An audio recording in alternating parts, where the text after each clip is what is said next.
Un convoi très animé. À travers le toit ouvrant de son 4x4, drapeau sénégalais derrière lui, Ousmane Sonko salue la foule de jeunes qui entourent son convoi. Parti de son domicile à Ziguinchor, ville dont il est maire au sud du Sénégal ce vendredi, le candidat à la présidentielle va rallier Dakar comme annoncé la veille.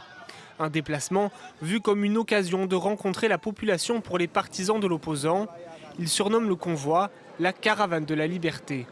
Au lieu de se regrouper avec les gens pour parler dans un lieu public, maintenant pour ne pas paver les interdits, on fait une caravane dans les grandes villes des départements. Nous sommes sereins et nous ne faisons pas de quelque chose qui est interdit par la loi.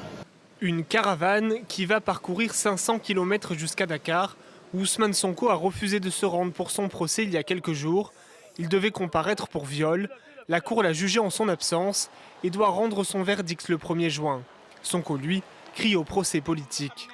Ses précédents déplacements ont souvent donné lieu à des troubles, alors le gouvernement affirme qu'il sera ferme en cas de débordement.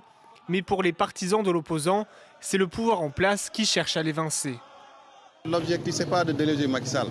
Si Macky Sall persiste dans sa quête d'éliminer le candidat du peuple aujourd'hui, Ousmane Sonko, il fera face au peuple sénégalais. Le gouvernement, lui, craint des provocations de la part d'Ousmane Sonko. Peut-être qu'Ousmane Sonko ne veut pas, à la suite de ce procès, se faire appliquer ce que le code pénal prévoit.